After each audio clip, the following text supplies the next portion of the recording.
Welcome everyone to Breaking Big Blue. We got to have extra energy today.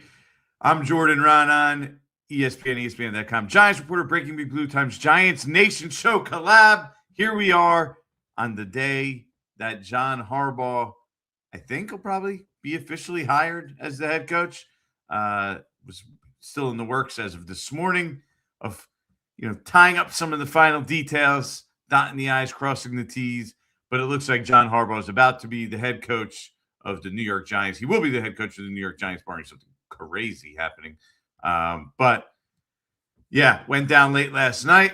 I was actually sleeping. I'll give you a little Jordan on the beat later of what it's like to be on it. I know, Bobby, were you up real quick? You don't have any audio. Turn your mic on. Literally pulled the blanket over me as NYG Daily texted me, "Wake up." And then we jumped on our stream. Didn't even put my pants on. Just went straight to the stream. No pants. He did a show, no pants. But yeah, John Harbaugh is the new head coach of the New York Giants. A huge hire for them. What it really does, right, is it adds legitimacy to a program and an organization that was basically wandering in the middle of the desert by themselves. And maybe not by themselves, but with some other awful franchises, right? We're talking some of the worst teams out there. Like that's the water the Giants are swimming in, right? We're talking about the Browns, the Jets. Like for a very long time, that's where the Giants had been. I mean, it's been, 13 pretty bad years? And then with two like decent years mixed in there, 13 bad seasons. So to get John Harbaugh, who we know is a good head coach, who has a track record of success, who knows how to build a program, right? He is the ultimate head coach. And, I've had a bunch of people text me who know him very well. I haven't even had the opportunity, but I'll give you guys a quick little,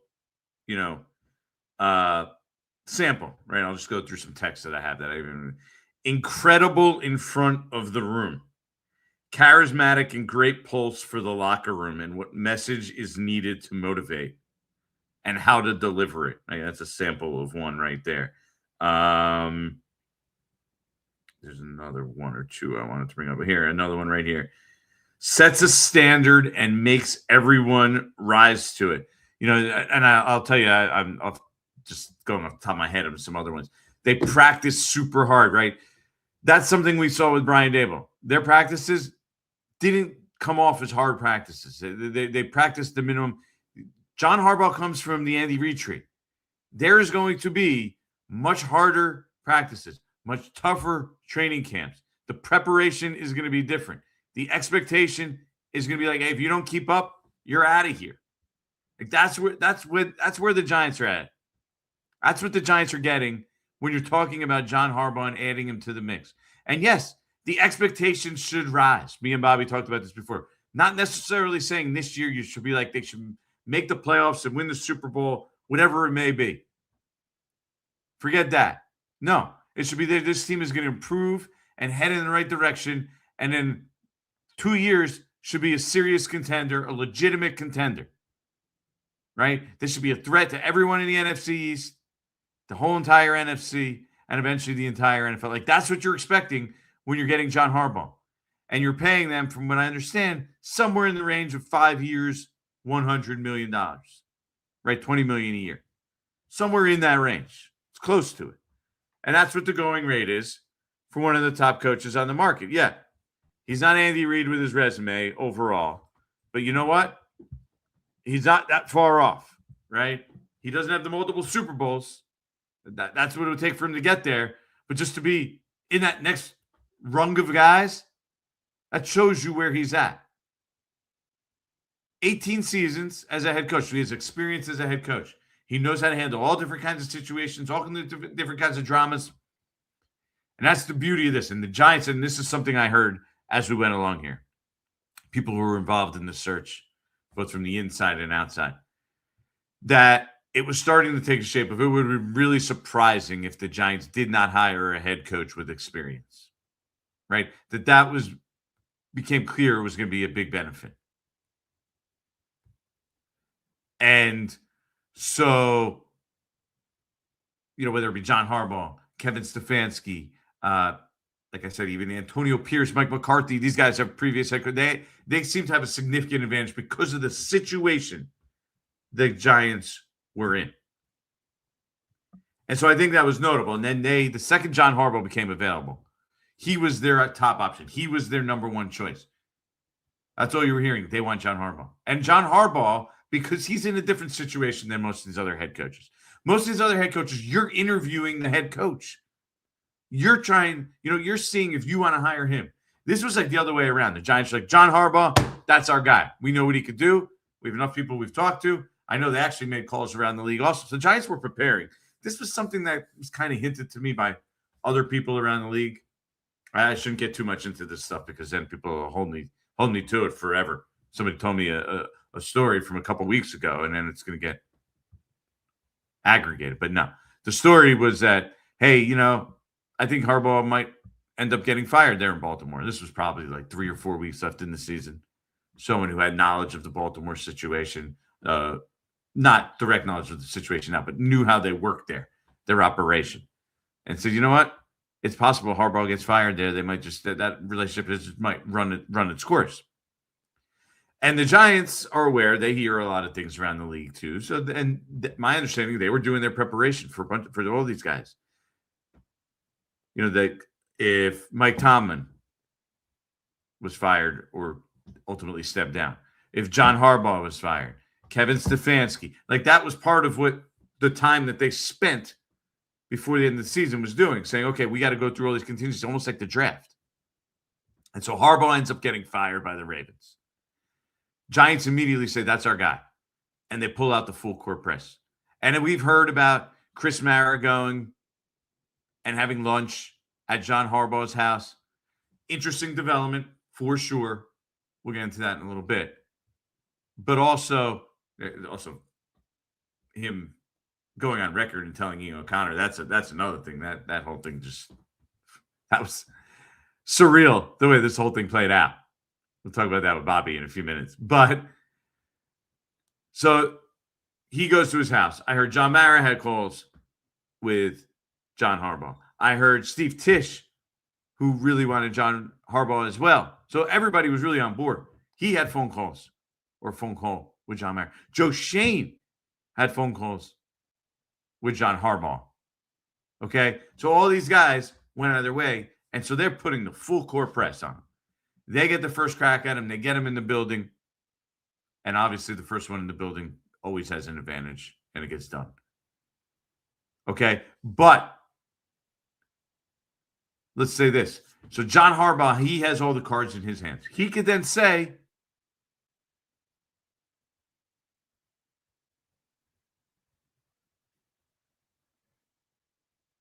I don't know what they're saying. I was reading. John Harbaugh. So now I almost forgot where I'm at. Bobby, you're gonna kill that. You're gonna run that to death. By the way, so John Harbaugh. Play that into the ground. So the John Harbaugh has all the cards in his hand. So he's doing research on all these available teams, all these available quarterbacks, right? Jaxson Dart, Cam Ward, even Francisco Mendoza. Right? We're talking about he's looking at the Raiders. The Raiders have the number one overall pick and college quarterbacks and what each situation has. And like I said, from what I heard, some of the what John Harbaugh wanted, the three priorities, maybe not the top three priorities, but among the three priorities, quarterback, draft capital. Giants have the 5th overall pick in the draft. Financial flexibility in cap space. Giants have $20 million in cap space. Can easily make that 40 to 50, depending on the moves they make. I mean, they make it 40, no problem. And then the following year, they have over $100 million. So they're in a decent position to add players, and I'm not just talking about big free agents. The key when you get a new coach like John Harbaugh, he's going to want guys that fit what he wants individually. The right guys in the locker room. They need some guys in that locker room that have won before, like significantly won. Have like won Super Bowls. There's very few guys in that locker room, I feel like, that really know what a winning culture and how winning teams operate and how winning teams do in the NFL. the little things, the extra things that can get teams over the top. And I think we're going to see that here with John Harbaugh bringing in a bunch of those guys. And Joe Judge actually did bring in some of those guys, and then some of those guys helped them actually in 2022 get to that winning season. But I think we're going to see that a lot here with John Harbaugh and a reshaping of the roster a little bit. And that's the other question everybody had. The whole Joe Schoen element to it. You know, is he going to be a detriment to the search? And I think that's a question we asked him at both his press conferences. Like, you have to, right? You went 3-14 and 4-13. The results are the results. You're keeping a holdover GM. Is it going to be restrictive to the search? Let's just look at the facts of this. The evidence is no, because they went after the top guy, the top coaching free agent that was out there was clearly John Harbaugh. Considering, we're putting Mike Tomlin out of this mix because everything you talk to, everybody, everyone seems to think, he wasn't available. He wants to, first of all, he quit, he resigned. It makes it a more difficult situation. You have to trade draft capital, all those things. But John Harbaugh's clearly the top guy. Joe Schoen's there, is a big part of the recruiting, the research, the whole thing. And from what I've heard, at least to date, it hasn't been a big problem. Now, is John Harbaugh going to likely have more say in personnel? Sure. When you're paying a guy in the range, in the vicinity of $100 million, and you have a general manager over here who went 3-14 and 4-13, we could, I think, put 2 and 2 together and say, okay, this guy's going to have a little bit more power than a new head coach. Like if let's say they hire, I'm just bringing up a name of Chris Shula or Jesse Minter, if you hired someone like that. So John Harbaugh is clearly going to have more say in personnel. But the question is how much. So that'll be something we have to keep an eye on moving forward here. The Titans and Falcons were kind of the two teams that were to end up being the biggest competition for the Giants. What I think kind of worked in the Giants' favor here, there really weren't a lot of great options, right? Every team kind of had their flaws that was out there. And look, the Giants aren't perfect. They have their flaws too. But there weren't like any the great options, by the way, are like, hey, Baltimore is a great option. But guess what? That's where John Harbaugh came from. So the other options I'm talking about, it just so happened the way it worked out for the Giants, and then they were an attractive option. We see that the New York Giants and the brand still has cachet. They can lose for years, and it still doesn't seem to hurt it. It's an amazing, amazing fact and factor of this. They can be so bad, win 13 games in 3 years, but the market of New York, the brand of the Giants, the history, all that stuff. I mean, that's all people, you listen to national media talk about it. They still wax poetically about it. And people around the league think the same thing. Like, oh, the New York Giants, it's a flagship franchise. They're well respected. They do everything the right way. Like, that reputation still exists through all their struggles. And John Harbaugh, by the way, you'll find out, you'll learn, he's one of these football historian type of guys. And so I wouldn't be surprised if he gets up there at his introductory press conference. But I think it'll probably be sometime early next week. We'll see, though. He gets up there sometime earlier this next week and talks about this is such a historic franchise. An honor to be a part of it, and gets into like the history.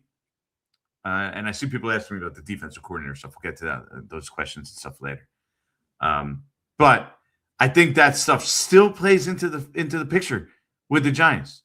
Through all their struggles, with Joe Schoen there, they still had no problem getting John Harbaugh in. And so he looked at the situation. He looked at all these other teams and said, I think the Giants are the best option. Probably why he went to the Giants first. We'll find that as we move along here. Now, the Giants give ownership credit. They did everything possible. They put the full court press on. They, were going to pay him basically whatever was commensurate with some of the top coaches in the league.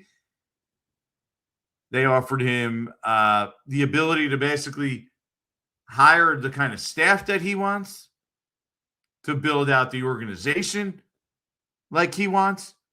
Because, by the way, Baltimore is one of the most advanced organizations that's out there. This is like known around the league. They're like in that like top group of teams in regards to football operations, video department, medical, technology, analytics, like all these kind of things.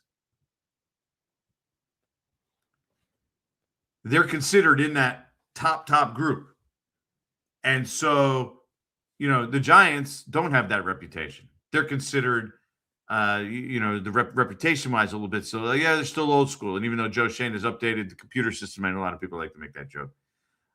They're not in the range of some of these other high-end teams. I've spoken to coaches who worked with multiple organizations, who worked with Baltimore, who worked with the Giants, who work elsewhere now. And they say, the Giants, operations-wise, is something that Harbaugh is probably going to come in there and want to make some changes and really bulk up some of the things that I guess, that Joe Schoen even has been working on from a personnel standpoint in the past few years. And so Harbaugh does his research and he sees Jaxson Dart and he likes what he sees from Jaxson Dart. My understanding, and I know it's been reported and it's out there, that Dart and Harbaugh linked up at some point to the point where they met one-on-one for almost 2 hours yesterday as part of the meeting, the way it kind of worked out. And so the two of them hit it off. They like each other. Dart was sending pictures around to other people of him with John Harbaugh. That's kind of how it got out that Jaxson Dart had met with John Harbaugh. So that's a big part of this equation. I think he was a gigantic selling point. The Giants also have been selling Harbaugh the whole time on, hey, look what we have. Look at all these pieces we have. Look at these young pieces we have. We have the young quarterback, right, in Jaxson Dart. We have the running back situation, Cam Scatterbo, Tyrone Tracy, young guys are pretty good players. They're players you could Scatterbo's the kind of guy, the kind of personality of a player you would say, oh, you know what, that works with John Harbaugh. That's kind of what he likes. Hardcore, old school. But remember, he's a football coach at heart. His brother's a football coach, was a football player in the NFL too, really good player. His dad's a football coach, was a college coach. I believe it was Western Kentucky for a very long time, Jack Harbaugh. So this is a football family. They're all about football. They like hardcore, they believe in running. Look at John Harbaugh, the way he plays. His teams play. Jim Harbaugh, the way his teams play. They like to run the football, play physical football. So I think that's what you could expect. I mean, that fits right into what the Giants organization wants to hear. And then he has a affinity for Jaxson Dart when he watches the tape. Says, you know what? I think I could work with this guy. Meets him in person, sold in person. Apparently they hit it off as well. So there you go. That's a big part of it. And then the Giants are selling. You got Dart, Neighbors, young wide receivers, Burns and Abdul Carter, Dexter Lawrence, Andrew Thomas. All guys under 30 years old. The Ravens, that's one of the things about the Ravens. They are getting a little bit older. Talented team, but that talent's starting to get a little bit older. And so the Giants have that. That's what they were pitching. And you know what? You could sit there and debate this and debate that. It worked. They landed the top coach on the market. And all of a sudden, they have legitimacy. You have to take the Giants seriously. The rest of the NFC East knows they have to take the Giants seriously. John Harbaugh is going to build a winning football program. That's the likelihood. Who knows to what degree? I saw a stat this morning. No head coach has ever won. Is this right? Bobby, you could correct me if you think it's wrong. No head coach has ever won a Super Bowl with two franchises. They've made Super Bowls, but no one's ever actually won it. I believe that's true because I had the stat of 16 of the last 25 Super Bowls were won by retread head coaches, and none of those guys had won it in previous. I don't think anyone. There's has. like the Bill Parcells of the world, like guys like that, right? That have made it. But yeah, I think it's right. I was trying to think of it off the top of my head, but I think I saw it on Get Up this morning.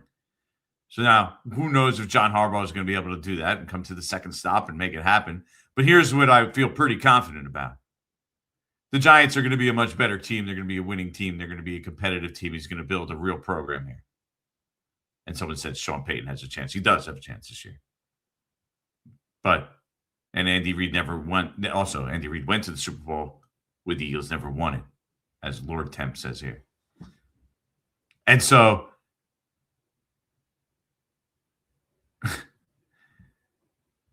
people are writing crazy things in this chat here, Bobby. So these are all things we're going to have to, keep an eye on as we move forward here, is what happens with the staff that he builds out now. That's going to be the next focus. Okay, who is the offensive coordinator? Who isn't the defensive coordinator? Who is the defensive coordinator? There's a lot of things out there. I know I started making calls on that today. Didn't get definitive names, so I'm kind of waiting on the defensive coordinator stuff. But yeah, I think the Giants internally, like guy like Charlie Bullen, Drew Wilkins, who's a former Wink guy, maybe he could come back. Antonio Pierce was a guy that impressed them. And Anthony Weaver, that was a guy that I would keep a very close eye on at this point. He's got a bunch of head coaching interviews, though, so that would only be, obviously, if he doesn't get a defensive coordinator job. But we'll get more into that as we move on. The bottom line is you should feel good about the New York Giants and the fact that they're going to be a winning team. They're going to be back to be a competitive, solid franchise, whether they win a Super Bowl or not. Sorry, I got something on my screen here. Whether they win John Harbaugh.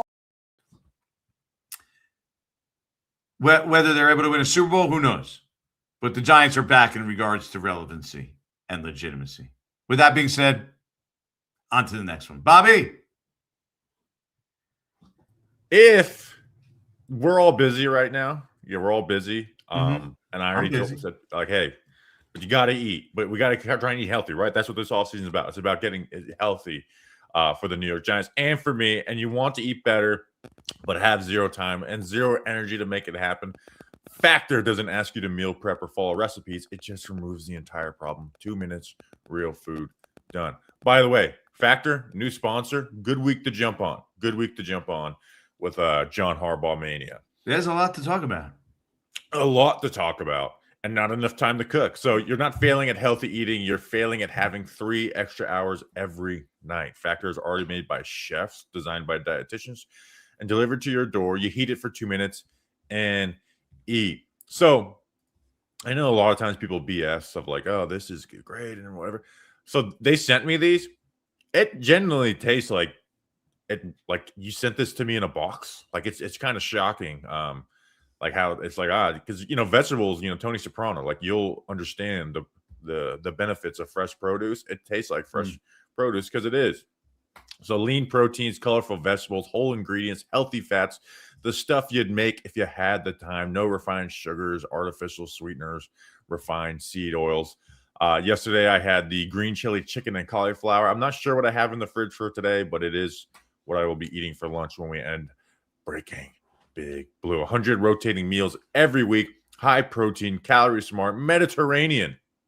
Guess who ate at a Mediterranean restaurant last night? Guess. John Harbaugh. Yeah. You pick what fits your goals, healthier eating, calorie management, more protein, whatever you're actually trying to do, they're going to help you. So it's always fresh, never frozen, ready in 2 minutes, no prep, no cleanup, no mental load.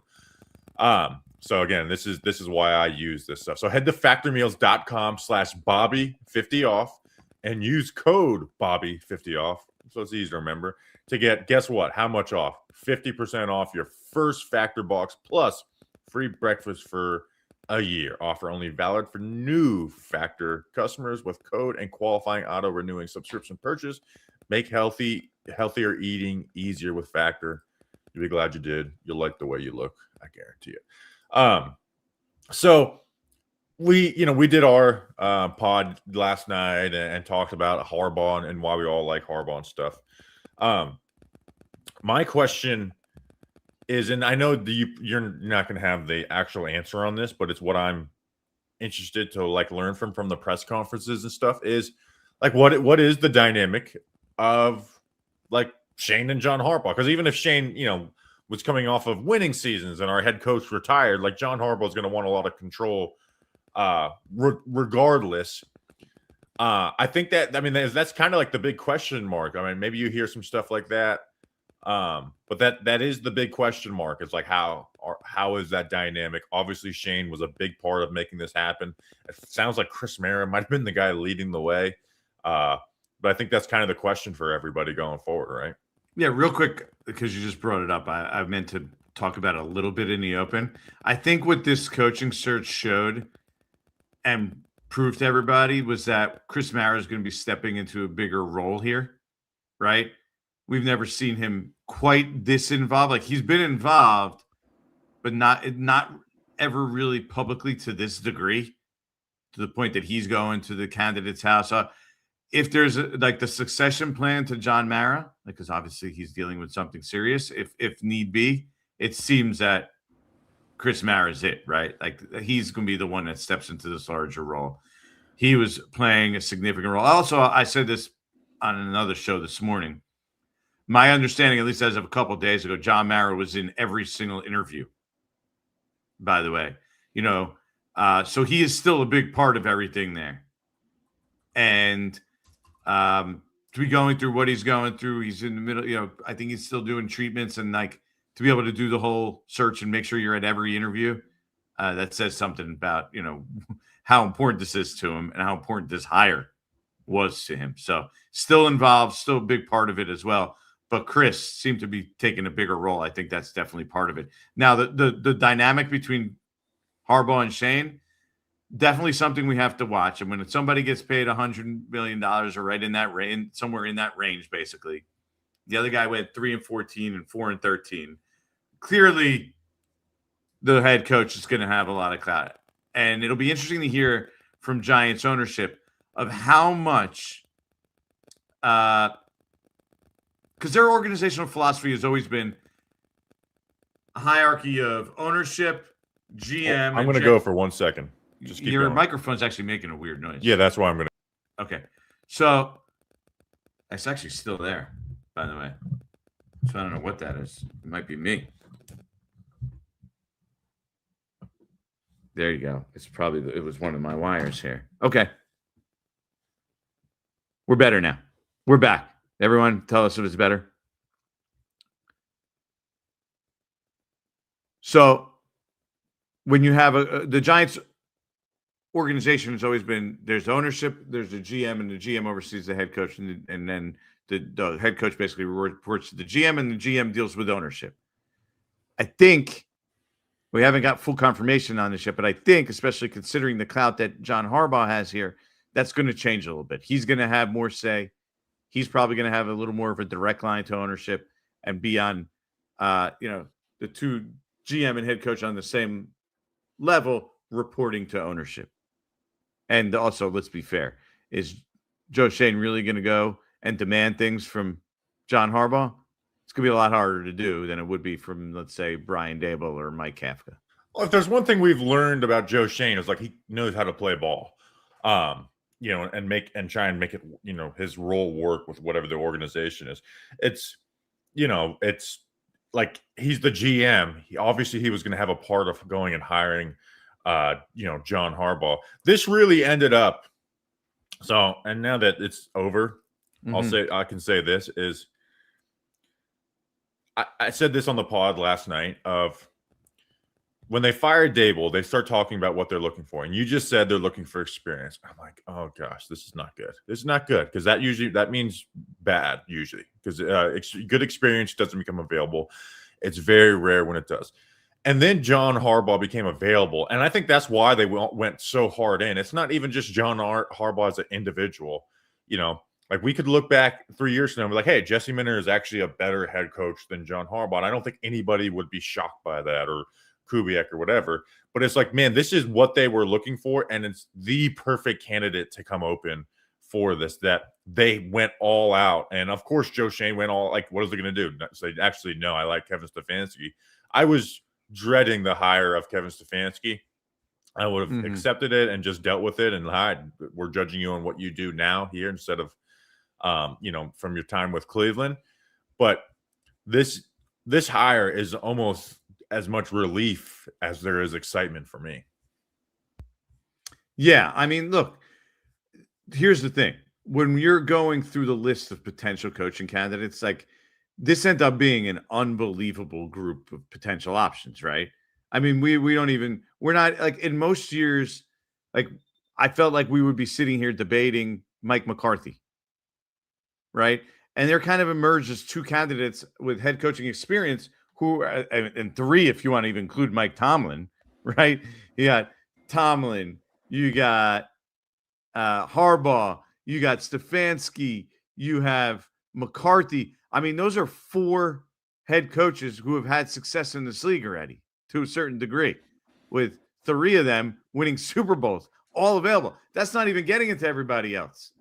That's even getting before. By the way, Jesse Minter sounds like the guy to me who might be like the number one like hot coordinator. Yeah, talking to people. Everybody's interviewed him. Everybody. Yeah, he's the guy that's really emerging to me. Like the teams really like him. Like that I'd almost be surprised if he didn't get a job somewhere. And I think if this was a different year, like he would have been heavily in the Giants mix. But because it turned out the way it did, like it was. I mean, there was some really quality options in regards to the coaching search. And I heard actually Kevin Stefanski did well with the Giants interview and actually really liked this job. So I wouldn't be surprised if it didn't work out in Harbaugh's favor. So luckily for you, Bobby, since you weren't a big fan of that. I mean, we hear things that for me, before Harbaugh was hired, it was like, hey, Stefanski's the guy. They've been talking for weeks like that. This very well may happen. Right. So, no Stefanski. So the other questions is, like I said, I think do you think that'll be kind of the topic that you guys will go at with the press conference is like, what is not even the Joe Schoen angle, but like, what is your role outside of just being the head coach of this football? Yeah, I think that's the one hanging question that, hey, we'll see. I mean, from my conversations and back and forth I had with people in and around the organization, it doesn't seem like there was a ton of pushback on Joe Schoen. Like people outside who know John Harbaugh were telling me, man, I can't see him really wanting to work with Joe Schoen there. But then nothing I've heard from the people involved in the actual search said that. So there's like two sides of it, right? But that makes you wonder, like, how will it ultimately play out? Maybe they see how it works after the first year and then, make an adjustment. Like, who knows? We don't know. But I'm just saying, to this point, I've heard, there was no red flags. There was nothing that, would prevent John Harbaugh from wanting to take the job or being interested in working with Joe Schoen or in the Giants organization. So nothing to that degree to this point. Now, we'll see. It'll also be interesting, Bobby, like how the Giants going to play this introductory press conference. Who's going to be sitting up there? Who's going to be there? Who is there going to be someone from ownership talking? Is it going to be Chris Mara?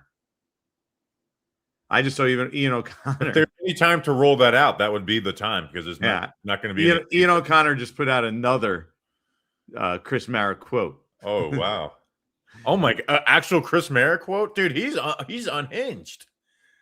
So it's really just a fascinating concept covering the team that, the owner's putting out quotes in the middle of a coaching search and clearly just, giving a blow by blow of everything that's breaking down.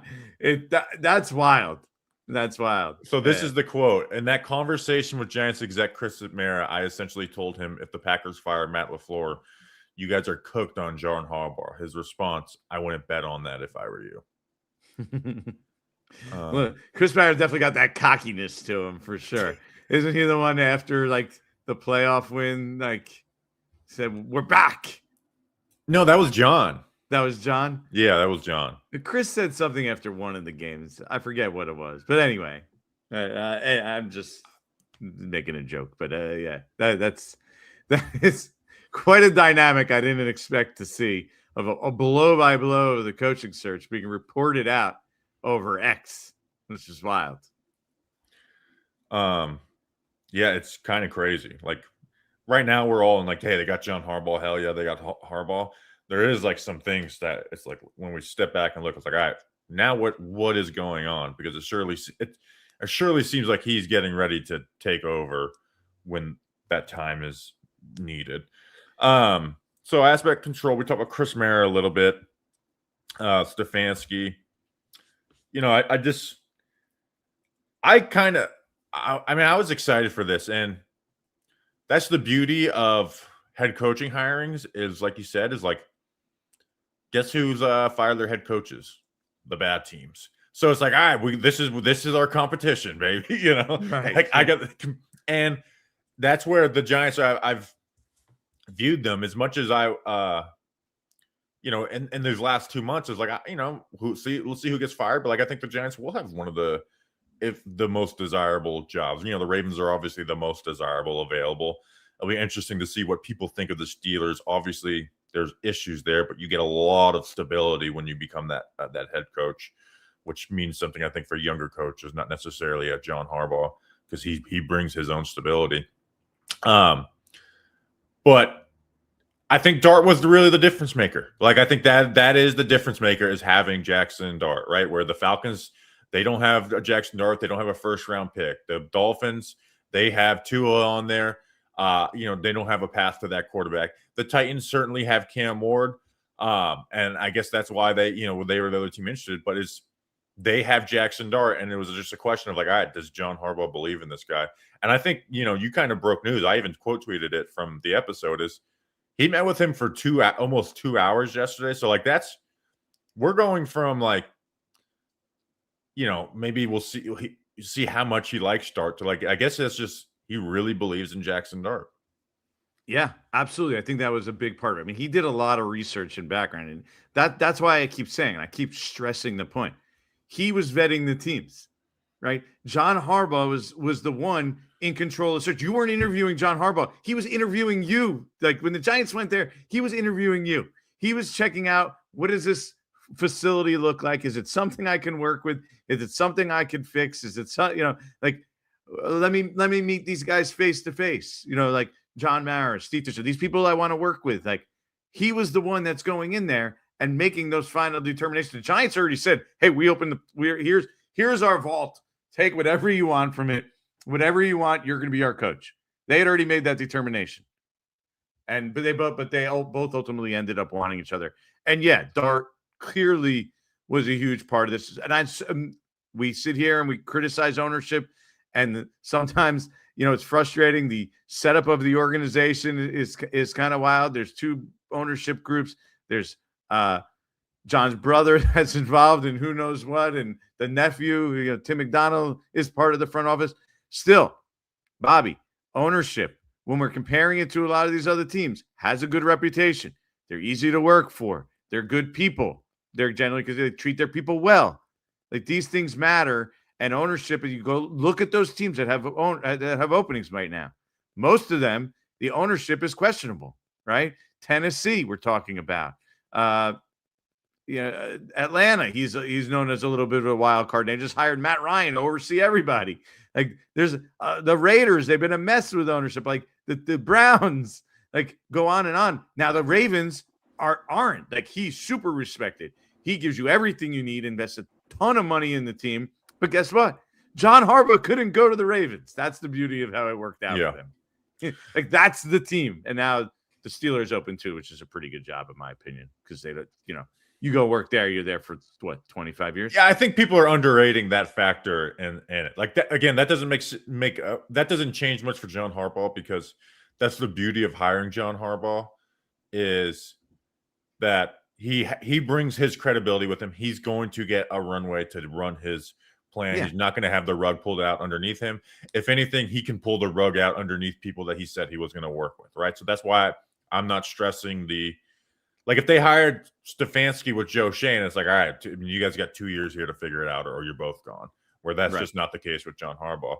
But if you're a Chris Shula, Clint Kubiak, whoever, knowing that the Steelers are not going to fire you simply because they just want to sit here and say that we don't ever fire our coaches, that gives you a minimum of a bare minimum of 4 years. I think people underrate that aspect. And well, the Giants gave Brian Daboll into his 4th year. They gave Joe Schoen 4 years. Like, so they actually reinforced that they're a patient franchise here in the past few years. Like, for a little while they were impatient with the coaches. Things went really bad there, but they have that reputation. So when people come in, that's what they think about with the Giants. Oh, they're good to people. They'll give you time. They'll give you a fair shake. Yeah. The next thing I want to ask you is about the coordinators. It certainly seems like Todd Monken is going to be the offensive coordinator. I think the only reason it's not being officially reported by those who have reported it is because they do have to go through the Rooney Rule for coordinator hire. Though I forgot that they brought that to the coordinators as well. But I mean, it's the same thing as head coach. You need 2 outside interviews. So it certainly seems like we're going with Todd Monken as offensive coordinator, which I'm a big fan of. Whatever his title is, it's basically going to be something like that. Yeah. He's going to be the guy who's in charge of the offense. Yeah. I know it's very quick, but do you have any inkling of where he's going to go with defense? Is it going to be somebody who was on his staff a couple years ago? Is he going to go maybe outside the box and get someone that we're not thinking of? Like, do you have any idea, or is it just too early for that? Yeah, I think we're too early for that. He hasn't signed his deal yet. I asked some people, in and around the organization and in the coaching hiring business. So I'll need a little bit more time to come up with realistic names. Like, we could sit here and connect the dots at this point, but that's all I got. Like, you could go with Anthony Weaver, I think, is a guy to watch out for sure. Drew Wilkins is a guy who I think Jim Leonard is a guy that you hear around, like, names. I know he doesn't necessarily have a connection with them, right? I'm looking it up, but you want to know something though? What's that? His connection is that he played with the Ravens in 2008. Right. Yeah. I meant as a coach. Our boy Ricky Scoops, hearing that there has been a badger sighting in the Meadowlands, something to look out for. So that would mean a Jim Leonard. So yeah, I mean, I don't know if he's actually in the Meadowlands. I mean, is John Harbaugh already interviewing defensive coordinators? That would be pretty quick. That's the way these guys work, baby. Wait, we didn't. Did we? I'm already getting ready for the Senior Bowl. Okay, that was my relief last night. Like, we got our head coach, and I could put all my focus on the Senior Bowl. It's all about the grind for guys like me and John Harbaugh. Have we? You guys got to teach me how to do the flight tracker thing. That's what I want from you at the Senior Bowl. I gotta learn about the flight tracker thing. Yeah, we should. I should give that stuff to Doug Analytics for your and Grump's flights and have them track your guys' flights to the Senior Bowl. Doug Analytics did a good job on that. It's actually a good tweet. I think I'm going to have Doug do that. Super intrigued by it. But what was I saying? We're talking about the flight tracker. Oh yeah, that's right. Leonard can't do in-person interviews right now because the Broncos are. Yeah, it doesn't make much sense to be doing it now. He didn't even sign his contract yet. They got things to do before they get to really doing interviews for defensive coordinator. But yeah, so I think we'll learn more about the staff in the coming days. It's a little too early to go there already. Yeah. Sorry, I'm getting a bunch of phone calls. So yeah, the coordinator stuff, I think is the coordinator is the immediate, what is going to happen thing for everybody. And then I think long term, it's just like, hey, what is the power dynamic here? Let's see what else. I think this is an important comment that somebody made over here. I can't hear John Harbaugh's name anymore without hearing Adam Schefter, and then the clip that you made about John Harbaugh. Yeah, we'll. I mean, That's become a thing, by the way. When I'm saying it, like I hear that in my head every time. Also, it's kind of scary. Oh, it's hard to not do it when we're on the podcast. Like, I'll just stop mid-sentence whenever I say his name. But John Harbaugh. Explain. Give me a real quick version of how that came to be. Like, what is that? So that was Adam Schefter on NFL Countdown. Yeah, this weekend, right? Yeah, basically making connections between. Did he really say the name twice in a row? Yeah. So what he was saying, he was like the agent of guess who is the agent of John Harbaugh. John Harbaugh is, and he went on to say another sentence. So he said the way he said it, he put emphasis on it and then said it again. He said it twice in a row. Yeah, I tweeted it Sunday, and I was like, okay, I'll never think about this again, and it just became yeah. John Harbaugh. Let's see. There's other notes that I had for questions. I put 2 home. I don't know what that means. Free agency. I'm really excited. The Ravens have a lot of unrestricted free agents. I know people are going to jump at the big ones like Tyler Linderbaum and Isaiah Likely, but I'll be interested to see how they build out the fringes of the team. That's something I'm excited for as someone who is a fan of all 53 and all 90 on the roster.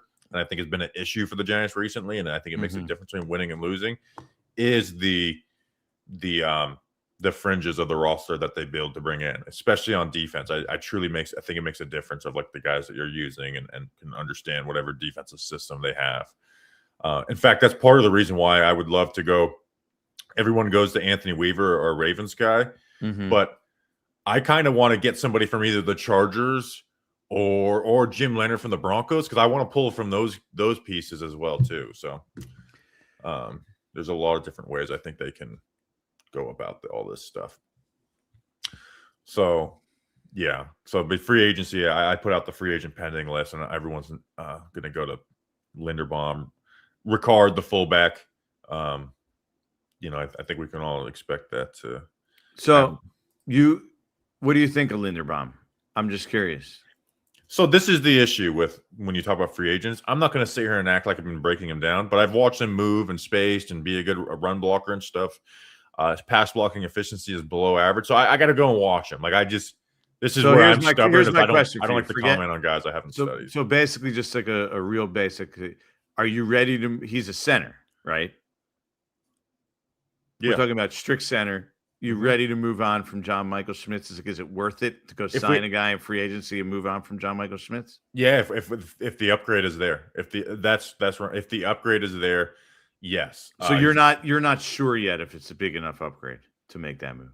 No, I'm saying if Linderbaum is what people think he is, I would love to go spend money. Like, take the offensive line serious. It's the most important thing for building around Jaxson Dart, and Big Joey Chesterton. Maybe we'll draft a fullback from Michigan, Ben Bredesen's younger brother, Max Bredesen. So there you go. You could do that as well too. Max Bredesen. So Ben Bredesen's an awesome guy. I feel like he was talking to me, Ben Bredesen, about his brother at Michigan like 8 years ago.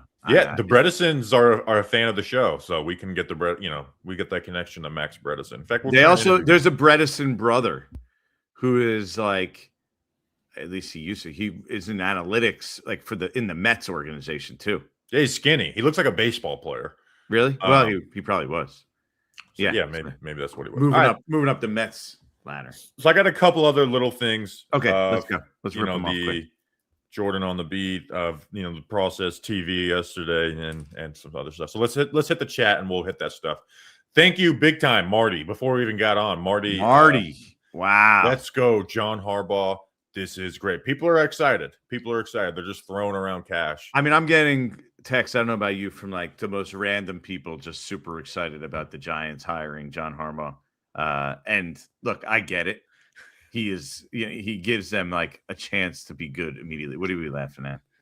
So you're saying you're getting texts, and I got it. So the county, it said, "Hi Bob, reminder, Lucy's license expired. My dog who died like 4 years ago." I thought it was automated, so I just, as a joke to send to my friends, I was like, "She's been dead for 4 years, you insensitive prick." And they responded, "We're so sorry for your loss. Your pet has been removed." Thank you for being a responsible pet parent. Stupid. Caleb Downs is the John type of guy. Oh, dude. Now, as much I didn't want to deal with like the whole, you can't draft a safety that high. Now I get to be like, John Harbaugh wants a safety. I'm drafting him a safety. If he believes in him, I believe in him. Here's one. Thoughts on keeping Charlie Bullen? That's a bigger question that I have in all this. Is there going to be push to keep this guy and that guy and with the coaching staff? And Charlie Bullen, I think, is the perfect example of that. He's an outside linebacker coach. Nobody would blink at him staying, but is there going to be a push for certain guys to keep their jobs? I don't think. See, I don't know. I I don't expect that to be the case. John Harbaugh has too much, credibility to be forced anybody on him. Now, can you say, hey, I think you should interview this guy? I think that definitely, or you should at least consider him. We thought he did a pretty good job here. I think that's definitely a thing that is done and can be done here. But I don't think they would force him to do it. No, absolutely not. And there's no way he would just willingly do that. Yeah. But if you go look at it, Charlie Bullen had a top 10 defense. They were 10th in yards allowed after he took over, which is pretty good, especially since the first game was a total disaster, right? The New England game on a Monday night. They actually played pretty well down the stretch, and Abdul Carter, something like 60% of his pressures almost were in those last 5 games of the season, which is kind of crazy if you think about it. What would you do if John said you look sexy with your hair pushed back at the first press conference? As Cheyenne asked that. She's been a longtime supporter. She listens to Man Radio, so we need an answer. I would say thanks, John. If you remember, when I attended your introductory press conference, I'll probably be the only one there for his introductory press conference in Baltimore and his introductory press conference with the Giants. This hair was a lot less gray. Why were you there in Baltimore?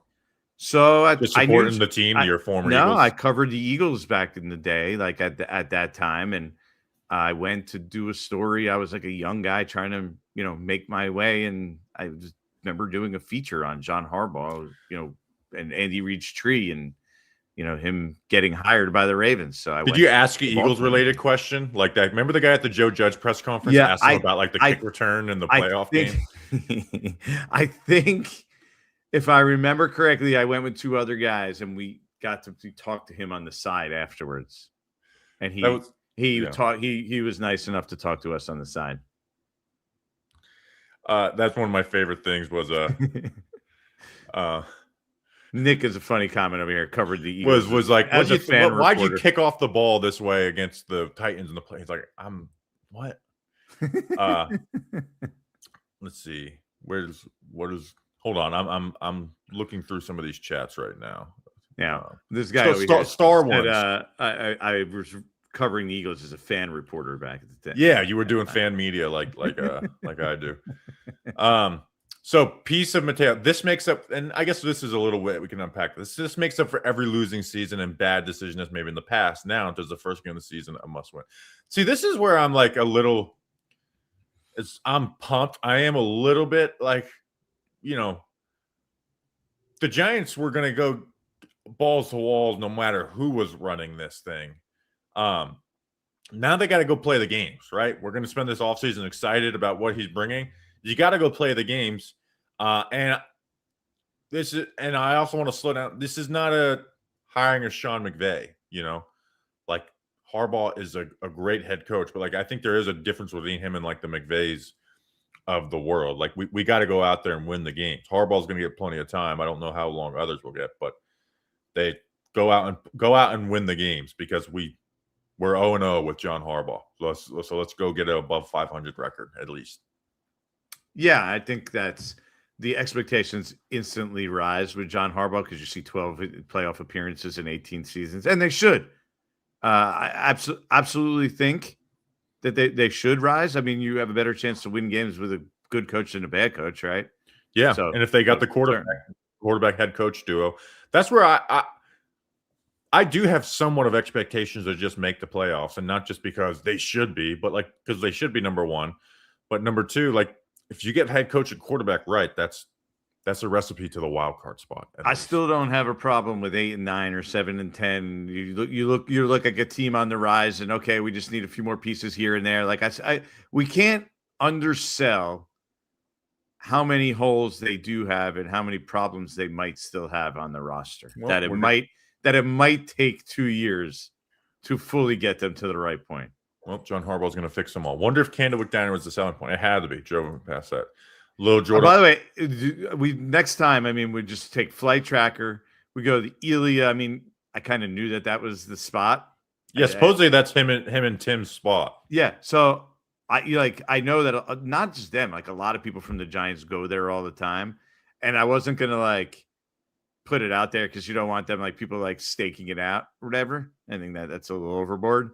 But now they put out the picture. I guess it's not a secret anymore. Like that's the Giants haunt. Like players, coaches go there after games sometimes. Like it's a thing. That's where they I'm going to take be people on putting visits. Yeah. I was gonna say something, but I was like, you know what? I don't want to give away any tips. Giants Spots Ooh. Nation show says Little Jordan run on. Novice Little thinks- Jordan Raaan's in the playoffs today. His cousin this week. I mean, watch out. Denver goes Little Jordy. Oh yeah, Little Jordan Humphrey. The fine print in the contract needs to include a return to the classic uniforms. No more New York logo. Turn the page. I disagree. I like the throwbacks being a throwback. Yeah, I mean, I'm not a big uniform numbers guy. Like none of those things ever really resonate with me. Whatever makes you happy. Just saying, Players thanks for like the great work. Glad we got our guy. Thank you, Anthony. Appreciate you, Anthony. Appreciate the support. Got a couple jokesters in here. Kyle Smith says, if Carmen Bracilla isn't retained, do you think huge ass is in play for Ola? Oh yeah, huge ass is an excellent coach. I think he definitely should be at the top of the list for sure. Absolutely. On a serious note, because I know I started for other questions about the Bracillo thing. He wanted to stay. That was something he stressed late in the season. But it's something, they'll have to talk through in like the next few weeks. We'll probably find out within the next few days or week or so. But teams aren't at the point of, making offensive line. Like think about how many jobs are open right now. Like that offense, like it has to tick down. We're not even at the full. The other teams haven't even hired their head coaches, so the full offensive line shuffle is probably not yet either. And I want to say this take too. I'm sure I'll get it out on our podcast. Is that love Carmen Bracillo? If he's retained, awesome. I think people don't underestimate. You got to be in lockstep of the way you're teaching the run game. And if Bracillo and them are not, then we're going there. Oh my gosh! First bit of real optimism since I don't know when. Love you guys, Brian. Yeah, look at that, Brian. Appreciate your support, man. You're people are excited. They're throwing C notes around all over the place. Jordan's going to go on an extra special vacation after this stream. Marty, I understand though. Like that. Okay. First of all, I don't think that's real because people we have been sold on optimism a bunch over the past few years. It's been faulty, but just you want to buy it. Yeah, the vibe was different last year. Yeah, but altogether, the number now you have the two most important things for optimism, Bobby: head coach, quarterback. Absolutely, that's an important duo. And again, if they had Kevin Stefanski, people wouldn't be as optimistic, but people would become optimistic. I would be like gritting my teeth trying to get through the offseason and waiting until the games start to see what happens. And that's still the point, is like win the games. But I just have a lot of faith in John Harbaugh that I wouldn't have had in Stefanski or McCarthy. And if they got a brand new head coach, it would have been excitement, but big question marks. It's a whole different job. This is crazy to me, Marty. I think Marty's trying to make up for lost time. This was my first live show since you left Talking Giants. Didn't know you had a show till Marshall Green from Giants Now mentioned you in a live show. That's crazy to me. You didn't know that we're 11 months or 9 months since then. So my guess is he's consuming through YouTube then, especially because it's a Marshall Green reference. So he's consuming through YouTube, and because of the name change, he's not seeing you on social in regards to Instagram and X. And then because of the name change, it could kind of fall by the wayside. So that's my guess, the breaking it down. Mr. Gumshoes, they call me. Yeah. Yeah. Omar from the Bronx, first live event I attended and met you. We met Omar at his crew from the Bronx. I will be attending more. We actually just sent out the magnets for that live show, which Breaking Big Blue stickers. I got a 50-pack that's coming in today. So let's go. Harbaugh watch. Stickers. We're big time now. Big time. Harbaugh watch was some of the most fun I've had in a long time. Harbaugh going to restore that faith in the franchise. Caleb Downs equals Ed Reed 2.0. See, that's blasphemy. I love Caleb Downs, but Ed Reed is the GOAT. Deb Ellis says, this one is for Nancy Skinner. Make sure she gets it, Bobby. All right, I will take it away from Jordan and give it to my mom. Nancy Skinner gets a cup of coffee. Yeah. On her son. What a good son. Thank you. So we got some get back to some of the other chats. Doug Analytics wants to know what airline we're flying. I'll just send him all the information when we do it. So I mean, is there any? So let me ask you this before I get to some of the other chats. I'll be looking not just for super chats, by the way. So I don't feel the need to do super chats. You could just do regular questions. How was TV in Bristol yesterday? Oh, wait, what was the plan with that? Was that coincidence? Hold on. On to the next one. Let me mark down. All right.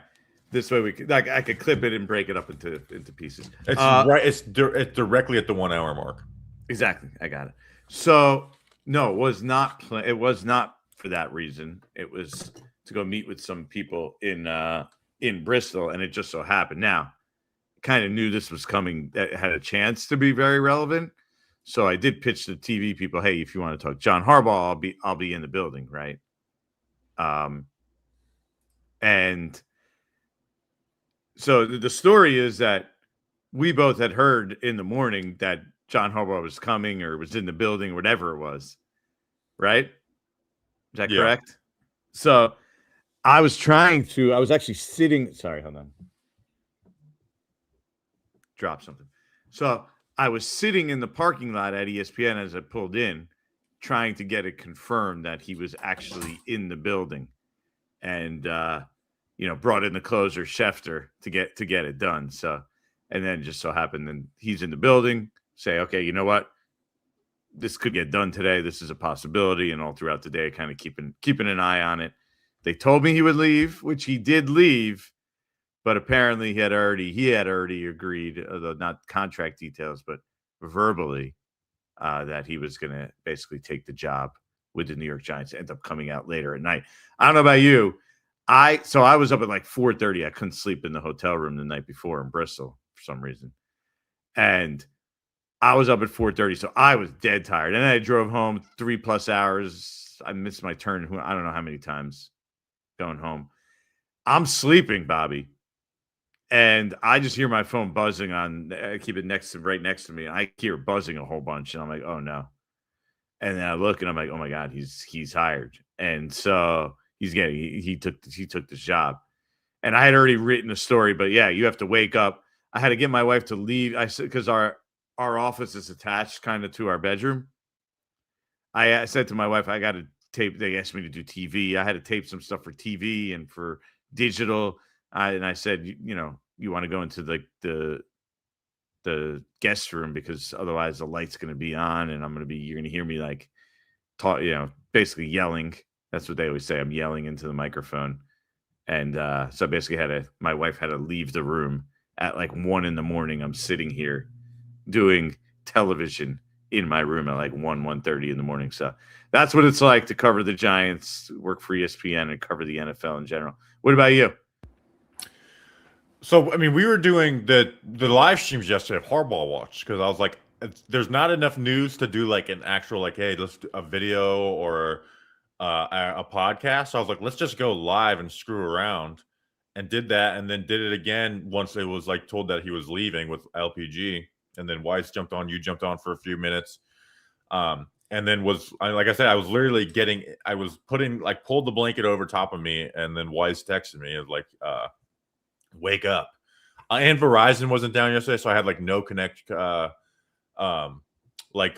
with Grump because he wasn't looking at his Twitter DMs. That was a problem by us too, like all up I think the Northeast. In Bristol it was a problem. It was a problem all over the place in New Jersey. So yeah, it wasn't just you. That was like a nationwide thing. Yeah. Oh no, yeah, it was crazy. So yeah, that was kind of it for me. It was nuts, but that's we thrive in when it's nuts like that of knowing what to do.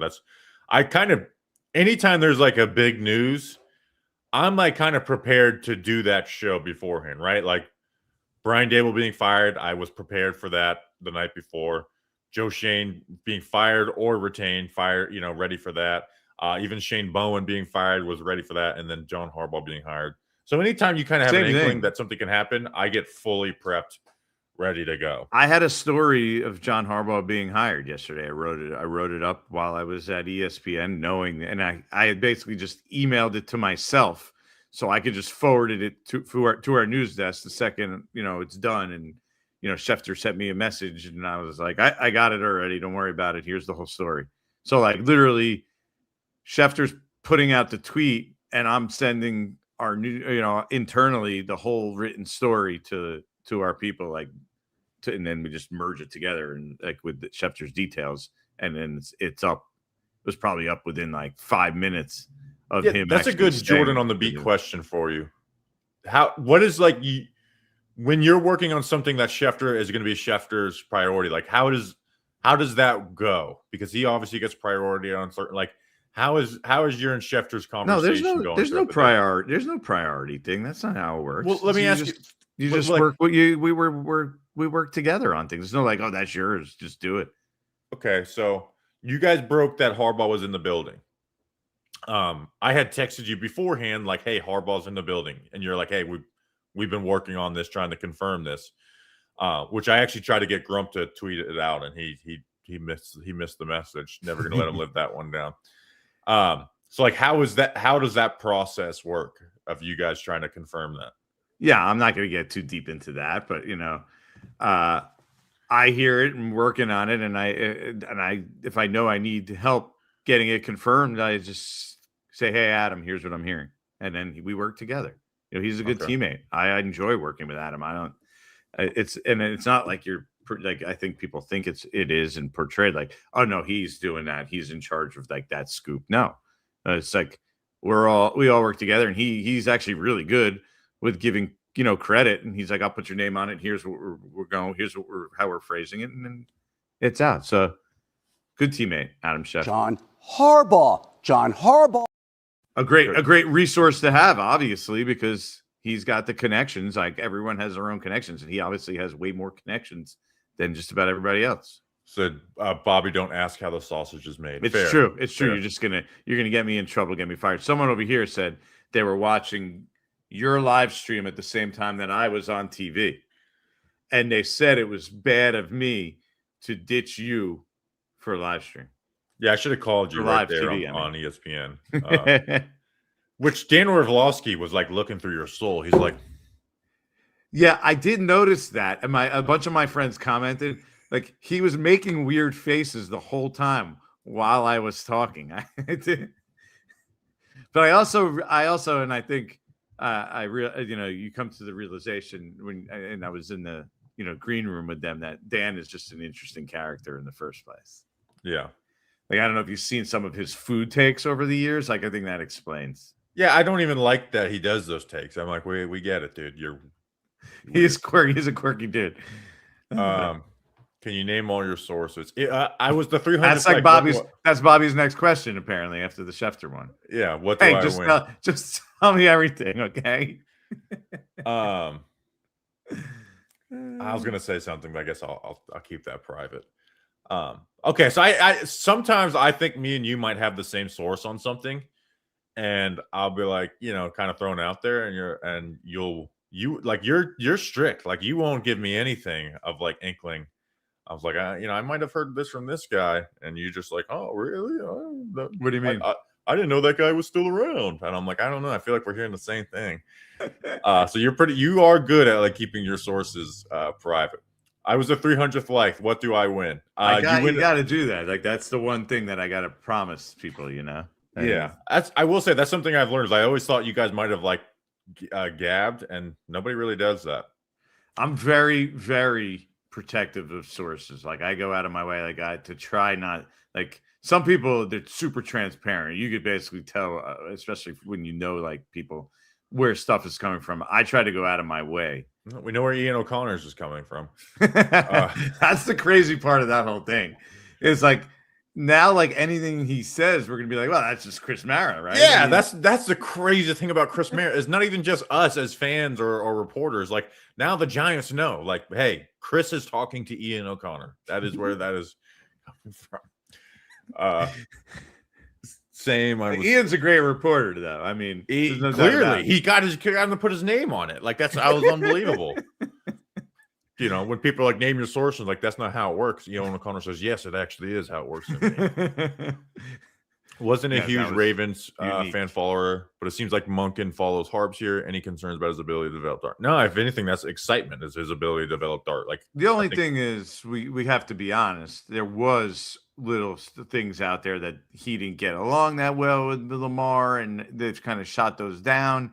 But then I think Monken has even been out there saying publicly he didn't do a good enough job with that relationship. So I mean, it is something to at least watch, right? I mean, I think he's been pretty good as an offensive coordinator, and I've always liked him as an offensive coordinator. But the fact that maybe that relationship with Lamar wasn't as strong as they had wanted it to be is something we should at least mention. Yeah, and he got Lamar to an MVP season and what I think should have been a second MVP season. He was already an MVP, though. Sure, but you know, he didn't get him to be an MVP. He was already an MVP. But Greg Roman was kind of like, you know, growing stale and holding them back. So they made that change and they did. I had to laugh at the Kate Mara comment that's there. Gerg says Kate Mara is my source. Yeah. But Monken came from Georgia, where they were top scoring offenses there. You know, he actually did fairly well with the Bucks.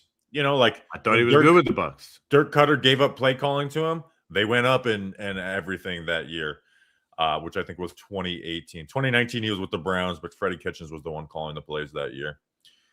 That was a disaster year, but that was Freddie Kitchens calling the plays. Mm-hmm. Lamar's a different type of dude, though. Yeah. So this is like the last thing I'll say, and we can go longer or whatever, is I'm excited, but there's a lot of work to do, right? As much as we all love Jaxson Dart, he's not Lamar Jackson. And I'll be honest, I don't think he's ever going to be better than Lamar Jackson. Not because I don't like Jaxson Dart, just because Lamar's a top 3 quarterback, top 4 quarterback in the NFL. There's things physically that he can do that nobody else in the NFL can do. But Jaxson I was looking at Jaxson Dart today, and some QB stuff, and this came up under pressure. Jaxson Dart, 34.1% completion percentage, dead last in the NFL.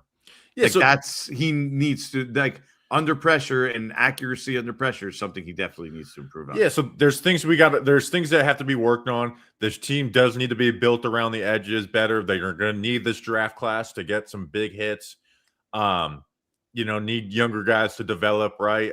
Neighbors to come back strong. So, like, there's a lot of work to be done, right? We didn't win the Super Bowl with this hire.